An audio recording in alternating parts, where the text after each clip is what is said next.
എളുപ്പത്തിൽ ഒരു ഉന്നക്കായ നമുക്ക് എങ്ങനെ ഉണ്ടാക്കാമെന്ന് നോക്കാം. നമ്മൾ 2 പഴം എടുത്തിട്ട് അതൊന്ന് ആവി കയറ്റാൻ വേണ്ടി വെക്കണം. അപ്പം പഴം എടുത്തു കഴിഞ്ഞാൽ നമ്മളിതുപോലെ ഒന്ന് കീറി കൊടുക്കണം കേട്ടോ. 2 പഴത്തിൻ്റെ ഉന്നക്കായാണ് ഉണ്ടാക്കുന്നത്. അപ്പച്ചെമ്പിലേക്ക് കുറച്ച് വെള്ളം ഒഴിച്ചതിന് ശേഷം നമ്മൾ പഴം കഴുകി 2 കീറി വെച്ച പഴം അതിലേക്ക് വെച്ച് നമുക്കൊന്ന് ആവി കയറ്റി എടുക്കാം. ഒരുപാടങ്ങ് വെന്ത് പോകണ്ട. ആ സമയത്ത് നമുക്കൊരു ചട്ടി അടുപ്പത്ത് വെച്ച് അതിലേക്ക് 1 ടീസ്പൂൺ നെയ്യ് ഒഴിച്ചു കൊടുക്കണം. നെയ്യ് ഒഴിച്ചു കൊടുത്ത് കുറച്ച് തേങ്ങ ക്രഷ് ചെയ്തത് ഇട്ട് കൊടുക്കാം.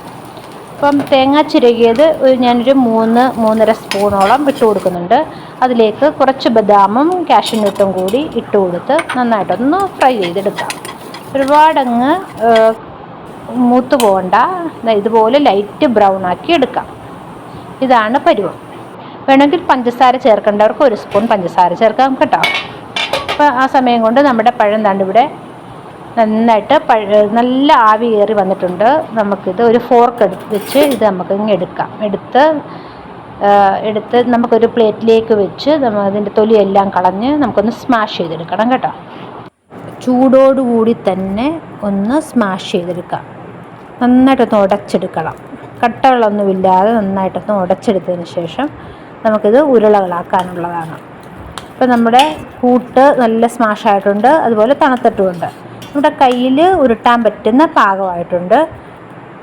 നമുക്ക് ഓരോ ഉരുളകൾ ഇങ്ങനെ എടുത്തിട്ട് കയ്യിൽ കുറച്ച് നെയ്യ് പുരട്ടി കൊടുക്കാം. നെയ്യ് പുരട്ടിയതിന് ശേഷം ഇത് ഒന്ന് ഉണ്ട ഉരുട്ടി ഈ കൂട്ടുണ്ടല്ലോ, നമ്മുടെ തേങ്ങായും അതുപോലെ അണ്ടിപ്പരിപ്പ് ബദാമിട്ട കൂട്ട് ഇതിനുള്ളിൽ വെച്ച് നമുക്ക് ഇതേപോലെ ഉരുട്ടി ഷേപ്പാക്കി എടുക്കണം.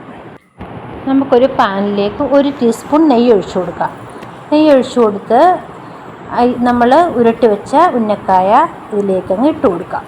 ഇട്ട് കൊടുത്ത് 2 വശവും തിരിച്ചും മറിച്ചും ഇട്ട് ഒന്ന് ഫ്രൈ ചെയ്ത് എടുത്ത ഉന്നക്കായയാണിത്.